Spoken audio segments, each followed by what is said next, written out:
حضرت کرام دکن میں بھی اللہ رب العزت نے اپنا فضل فرمایا، ایسی ایک شخصیت کو دکن کی زمین پر اللہ رب العزت نے پیدا فرمایا، اس ذات کا نام شیخ الاسلام عارف باللہ فضیلت جنگ امام انوار اللہ فاروقی رحمۃ اللہ تعالیٰ علیہ ہے۔ حضرت کرام ان کی ذات سے بھی اللہ رب العزت نے وہی کام لیا جو کام پیغمبروں نے کیا تھا۔ انہوں نے کیا کیا میں آپ کی خدمت میں رکھوں گا۔ جتنے اولیاء اللہ آئے ہیں دوستو، کام کرنے والے علماء کی بھی دو قسمیں ہوتی ہیں، میں کھلی بات آپ کی خدمت میں عرض کرتا ہوں۔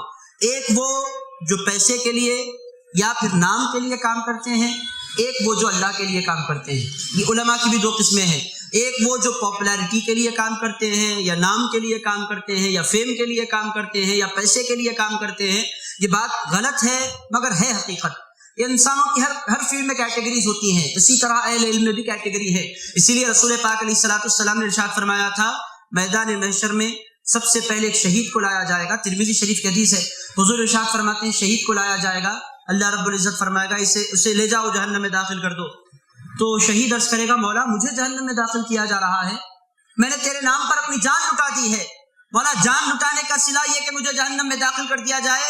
اللہ رب العزت فرمائے گا، تو نے جان اس واسطے لٹائی تھی کہ لوگ تجھے تیری تعریف کرے، لوگ یہ کہیں کہ تو فائٹر ہے، تو نے یہ کیا، تو نے وہ کیا، تیری تعریفیں ہوں، تیرے نام کے خطبے پڑھے جائیں، تجھے شہید کہا جائے۔ جو کچھ تجھے کہنا تھا لوگوں نے کہہ لیا، تیرا کام ختم ہو گیا۔ جو تو پانا چاہتا تھا، جو پاپولیرٹی تو دنیا میں چاہتا تھا، جو نام تو دنیا میں چاہتا تھا، جو فیم تو دنیا میں چاہتا تھا، وہ میں نے تجھے دے دیا، تیرا نام ہو گیا۔ جو تو چاہتا تھا وہ میں نے تجھے دے دیا ہے، اب تیرے لیے یہاں کچھ رکھا ہوا نہیں ہے، جا سیدھے جہنم میں داخل ہو جا۔ دوسرے اور شخص کو لایا جائے گا، مالدار کو، وہ آئے گا، اللہ رب العزت فرمائے گا اسے لے جاؤ جہنم میں داخل کر دو۔ وہ عرض کرے گا، مولا میں نے غریبوں کو کھانا کھلایا ہے، ننگوں کو میں نے کپڑے پہنائے ہیں، میں نے تیرے بندوں کے ساتھ بڑا اچھا سلوک کیا ہے۔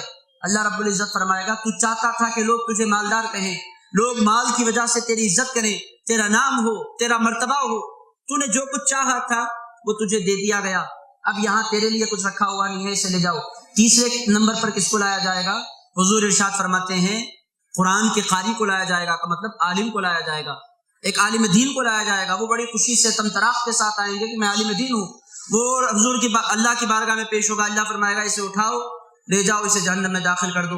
وہ عرض کرے گا، مولا میں نے تیرے دین کی خدمت کی ہے، لوگوں کو قرآن سنایا ہے، میں نے تقریریں کی ہیں، میں نے لیکچرز دیے ہیں، مولا میں نے یہ سب کچھ کیا، یہ سب کچھ میں نے کیا ہے، میرے ساتھ کیا ہو رہا ہے؟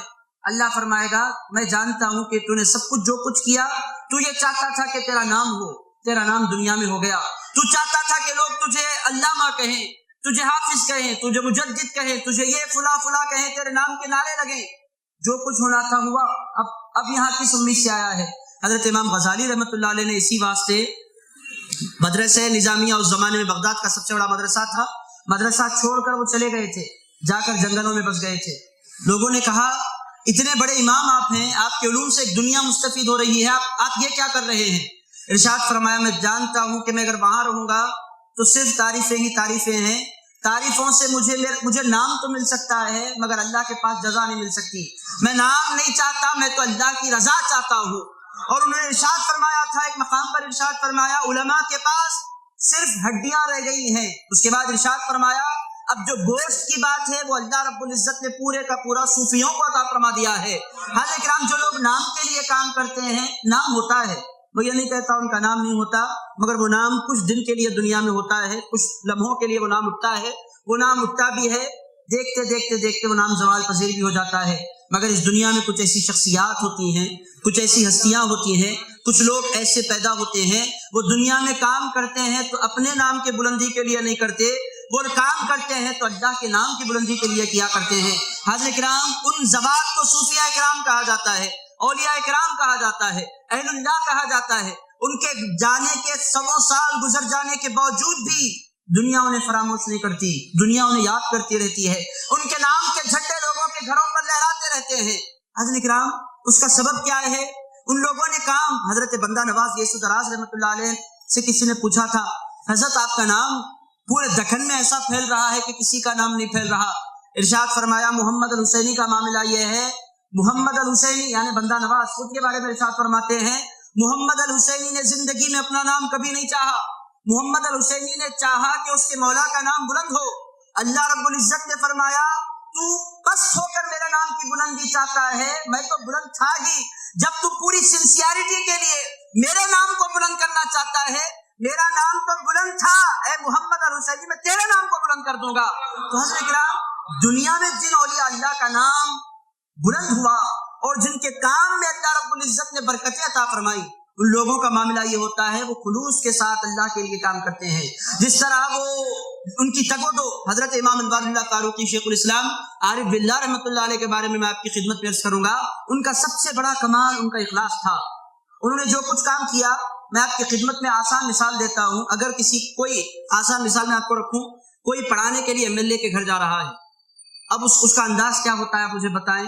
ایم ایل اے کے پاس سے اسے ہر معاملے میں سپورٹ مل جایا کرتی ہے. اس کا گھر بن رہا ہے، ایم ایل اے صاحب اس کا کچھ نہ کچھ تعاون کر دیا کرتے ہیں. اس کے کسی کام میں رکاوٹ آ جاتی ہے، میں ایم ایل اے کا آدمی ہوں، میں بہت بڑا آدمی ہوں. حاضرین کرام، اگر کسی کا تعلق ایم پی سے ہو، وہ اپنے آپ کو کتنا بڑا آدمی محسوس کرتا ہے.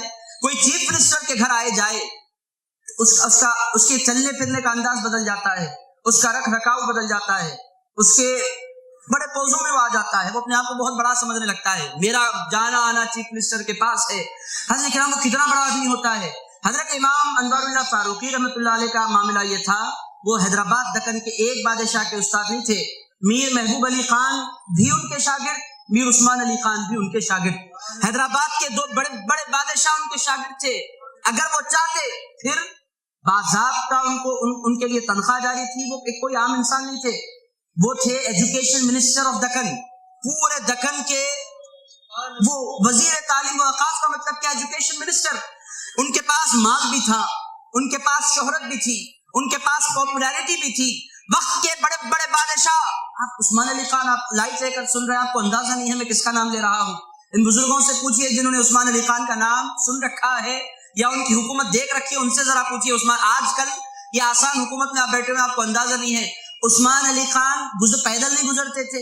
جن راستوں پر سے عثمان علی خان کی کار گزرنے والی ہوتی، ان پورے راستوں کو دھو دیا جاتا. عثمان علی خان گزر رہے ہیں. حاضرین کرام، کوئی آدمی بیٹھ کر عثمان علی خان کو گزرتے ہوئے نہیں دیکھ سکتا تھا. بادشاہ سلامت جا رہے ہیں، لوگوں کے دلوں میں عزت بھی تھی. بادشاہ بھی ویسا تھا. عالم کیا ہوتا تھا، جس جگہ سے ان کی سواری جاتی تھی، لوگ اپنے غلوں پر سے، اپنے کاروباروں پر سے اٹھ جاتے تھے، انہیں سلام کرتے رہتے تھے. کب تک؟ جب تک کہ ان کی سواری نہ گزر جائے. میں آپ کی خدمت میں رکھوں، عثمان علی خان کون ہے، میں کیوں عرض کر رہا ہوں. مجھے عثمان علی خان یا پھر ان کے خاندان سے کوئی مفقم جہاں سے مجھے کچھ لینا دینا نہیں ہے. میں آپ کی خدمت میں اس واسطے عرض کر رہا ہوں تاکہ آپ کو اندازہ ہو کہ امام انوار اللہ فاروقی رحمۃ اللہ علیہ کا خلوص کیا تھا. میں آپ کی خدمت میں رکھوں، عثمان علی خان کون. 5 سال پہلے یہ اپنے سالار جنگ میوزیم میں ایک ایگزیبیشن ہوئی تھی، ہیروں کی ایگزیبیشن. پوری دنیا سے ہیروں کا کلیکشن لا کر ان لوگوں نے سالار جنگ میوزیم میں رکھا تھا. لوگوں نے بڑی تعریفیں کی.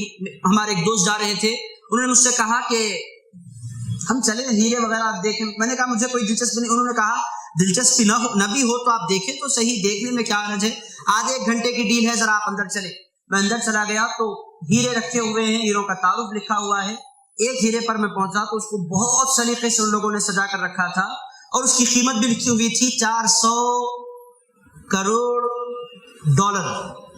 یا $400 یا $4000. میں یہ زیرو میں ایڈ کرتا چلا جا رہا ہوں، مجھے یاد نہیں ہے کتنے، مگر 400 تھے مجھے یاد ہے. 400 کروڑ یا $400 نہیں، $400 نہیں، $400 کروڑ غالباً. $400 کروڑ کا یہ ہیرا ہے، اس پہ لکھا ہوا تھا.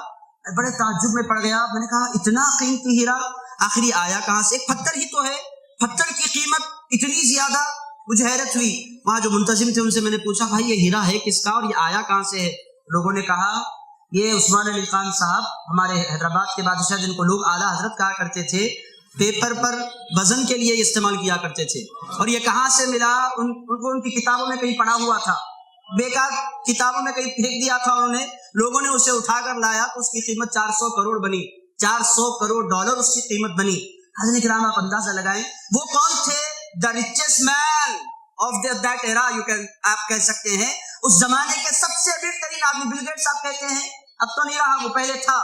ایسی ان کی مالی حالت، ان کا معاملہ کیا، پوری دنیا کے سب سے زیادہ امیر ترین آدمی. انگریز ان کے پاس آ کر بھیک مانگا کرتے تھے، ایسے بڑے بادشاہ. اب ان کے لیے استاد، نہ جانے اس نے کتنا انہیں نوازا، کتنا نہیں دیا ہوگا نذرانے. حضرت امام انوار اللہ فاروقی رحمۃ اللہ علیہ اگر چاہتے تو اتنا مال جمع کر سکتے تھے، اتنا مال جمع کر سکتے تھے کہ وہ اور ان کے آنے والی 7 پشتیں بیٹھ کر کھا سکتی تھی. مگر حاضرین کرام، میں نے آپ کی خدمت میں عرض کیا ہے جو اللہ والے ہوتے ہیں وہ دنیا میں اپنے لیے اپنی بیوی بچوں کے لیے نہیں جیتے، ان کے دل میں جس قدر اپنے بچوں کے لیے پیار ہوتا ہے اس سے زیادہ رسول اللہ کی امت کے لیے پیار ہوا کرتا ہے۔ حضرت کرام ایسے لوگوں سے دنیا میں انقلاب برپا ہوتا ہے جو سرکار پاک علیہ السلام کی امت کے ایک فرد سے محبت کرتے ہیں۔ جب وہ محبت کرتے ہیں تو امیر سے بھی کرتے ہیں، غریب سے بھی کرتے ہیں۔ حضرت امام انوار اللہ فاروقی رحمۃ اللہ علیہ کا کمال یہ تھا کہ سرکار کی ساری امت سے انہیں محبت تھی۔ آپ جانتے ہیں یہ لوگوں کو کیسا ملتا ہے یہ محبت کرنا، یہ بھی رسول پاک علیہ السلام کی عطا ہے۔ آقا کائنات صلی اللہ تعالیٰ علیہ وسلم کا بہت مشہور و معروف واقعہ ہے، کتابوں میں حکایات کی کتابوں میں آتا ہے، حدیثوں کی کتابوں میں تو مجھے پڑھنے میں نہیں ملا، حکایات کی کتابوں میں یہ ضرور یہ واقعہ آپ کو ملتا ہے۔ ایک مرتبہ سرکار پاک صلی اللہ تعالیٰ علیہ وسلم حضرت امام حسن و امام حسین کو لے کر عید کے دن صبح بہت اچھا تیار کر کے امام حسن و امام حسین دونوں شہزادوں کو اپنے ساتھ لے کر حضور پاک علیہ السلام عیدگاہ کی طرف تشریف لے جا رہے تھے۔ تو طریقہ تھا بچوں کا، رسول اللہ کو سلام کیا کرتے تھے۔ کچھ بچے دوڑے دوڑے سرکار کی خدمت میں حاضر ہوئے، آ کر بچوں نے سلام کیا، رسول اللہ نے ان کے سروں پر ہاتھ پھیرے، وہ بچے دوڑتے چلے گئے۔ ایک بچے کو رسول پاک علیہ السلام نے روڈ کے کنارے پر بیٹھے دیکھا۔ اب جب رسول اللہ نے اسے دیکھا تو وہ اٹھ کر کھڑا ہو گیا اور سرکار کو اس نے سلام کیا۔ رسول پاک علیہ السلام نے پوچھا، بیٹے آج عید کا دن ہے، تم تیار نہیں ہوئے؟ کہنے لگے، سرکار میں تیار ہونا چاہتا تھا مگر سرکار اتفاق سے میرے باپ شہید ہو گئے ہیں، اب میرا کوئی پرسان حال نہیں ہے۔ رسول اللہ نے فرمایا، تمہاری ماں نے تمہارے لیے کپڑے نہیں بنائے؟ سرکار انہوں نے کہہ دیا ہے کہ میرے لیے کپڑے بنانے کے لیے ان کے پاس پیسے نہیں ہیں۔ رسول پاک علیہ السلام نے جب یہ منظر دیکھا بڑے غمزدہ ہوئے، کہنے لگے تمہارے بہن بھائی؟ کہنے لگے سرکار میرے بہن بھائی نہیں ہیں۔ ارشاد فرمایا، پھر تم عید کو نہیں چلو گے؟ کہنے لگے سرکار میرے پاس کپڑے نہیں ہیں، چھوٹا بچہ تھا، وہ ہر بات کھلی بول رہا تھا، سرکار میں آنا نہیں چاہتا اس واسطے کہ میرے پاس کپڑے نہیں ہیں۔ صحابہ کرام کے جھرمٹ میں سرکار جا رہے تھے، ارشاد فرمایا بس میں عیدگاہ نہیں جا سکتا۔ اس بچے کا ہاتھ تھام لیا، سرکار پلٹ کر گھر لوٹے۔ حاضرین کرام یہ منظر دنیا نے دیکھا، آقا کائنات صلی اللہ تعالیٰ علیہ وسلم نے بی بی عائشہ صدیقہ رضی اللہ تعالیٰ عنہ سے ملا کر ارشاد فرمایا، بچے اب کبھی یہ نہ کہنا کہ میری ماں نہیں ہے یا میرے بھائی نہیں ہیں، آج سے سنو یہ عائشہ تمہاری ماں ہے، یہ فاطمہ تمہاری بہن ہے، یہ حسن حسین تمہارے بھائی ہیں۔ آقا کائنات علیہ السلام نے ارشاد فرمایا، اس بچے کو اچھے کپڑے پہناؤ، اسے نہلاؤ دھلاؤ، جب تک یہ تیار نہیں ہوگا محمد الرسول اللہ عیدگاہ نہیں جائیں گے۔ آقا کائنات بیٹھ گئے، اس بچے کو پہلے تیار کیا گیا، سجایا گیا۔ آقا کائنات علیہ السلام اس کے بعد جب وہ بچہ پوری طرح تیار ہو گیا، حضور پاک علیہ السلام نے امام حسین کو اپنے گود میں اٹھا لیا، دائیں ہاتھ کی انگلیاں امام حسن اس بچے کو تھما دی، اور جب رسول اللہ نکلے تو بچہ مدینے کے سارے بچوں پر ناز کر رہا تھا، اے بچوں تم عید کے لیے اپنے اپنے گھروں سے نکلے ہو، مجھے رسول اللہ نے تیار کر کے لایا ہے، مجھے رسول کائنات علیہ السلام کی زوجہ نے تیار کیا ہے۔ حضرت کرام یہ اسپرٹ ہوتی ہے، یہ جذبہ ہوتا ہے، یہ تعلق ہوتا ہے۔ امت کے گناہ گار آپ کہہ سکتے ہیں پسماندہ اقوام سے محبت کرنا، غربا سے، یتاما سے، فقراء سے جو محبت کرنے کا جذبہ ہے، وہ جذبہ حضرت امام انوار اللہ فاروقی رحمۃ اللہ علیہ کی ذات میں اللہ تعالیٰ نے کوٹ کوٹ کر بھر دیا تھا۔ اولیاء اکرام کا کمال ظاہر بین علماء میں اور اولیاء اکرام میں یہی فرق ہوتا ہے۔ حضرت نظام الدین اولیاء محبوب الہی کے بارے میں آتا ہے، میں آپ کی خدمت میں بس اصل ان کے کام کی برکتوں کی وجہ بیان کرتا ہوں، بات ختم کر دیتا ہوں۔ ان کی زندگی پر تو بہت سے لوگ روشنی ڈالتے رہتے ہیں، ریزن ان کی پاپولیرٹی کا، ان کے کام میں برکتوں کا، وہ آپ کی خدمت میں عرض کر رہا ہوں۔ ریزن کیا ہے؟ وہ صرف اپنی ذات سے محبت کرنے والا وہ پا لیتا ہے جو پانا ہے، اسے اگر کار چاہیے کار مل جاتی ہے، گھر چاہیے گھر مل جاتا ہے، لگژری چاہیے لگژری مل جاتی ہے، جو وہ پانا چاہتا ہے محنت کرنے کے بعد وہ حاصل ہو جاتا ہے۔ مگر دوستو جو نام ٹھہر جاتا ہے، جو نام میں اللہ رب العزت برکتیں عطا فرما دیتا ہے، جس نام کو سننے کے بعد لوگوں کے دلوں میں تقدس کا جذبہ ظاہر ہونے لگتا ہے، جس نام کا ادب لوگوں کے دل میں بیٹھ جایا کرتا ہے، وہ بے وجہ نہیں بیٹھا کرتا۔ جو بندہ اللہ کو خلوص کے ساتھ چاہتا ہے، پھر اللہ رب العزت وہ نوازنے پر آئے تو نواز دے زمانے، وہ کریم ہی تو ٹھہرا تو کرم کے کیا ٹھکانے۔ حضرت کرام جب اخلاص کے ساتھ بندہ اس کا نام بلند کرتا ہے تو پھر اللہ اس بندے کا نام بلند کر دیا کرتا ہے۔ میں آپ کی خدمت میں رکھوں، حضرت نظام الدین اولیاء محبوب الہی رحمۃ اللہ علیہ کے بارے میں آتا ہے کہ کئی مرتبہ لوگوں نے اس حالت میں دیکھا کہ وہ لقمہ اٹھاتے کھانے کے لیے، ان کی آنکھوں سے آنسو بہتے رہتے اور وہ لقمہ رکھ دیتے، وہ کھا نہیں پاتے، نہیں کھا سکتے۔ وہ کیوں نہیں کھاتے؟ تو ارشاد فرماتے میرے سرکار کی امت میں بہت سے لوگ بھوکے ہیں، جب مجھے ان کا خیال آتا ہے تو کھایا نہیں جاتا۔ حضرت کرام ایسے لوگ ہیں جن کا نام ہوتا ہے، جو سرکار کی امت سے بے پناہ محبت کرتے ہیں. کام میں آپ کی خدمت میں ایک پرسنل بات رکھوں، تقریروں کے ذریعے انقلاب جو ہوتا ہے وہ وقتی ہوتا ہے.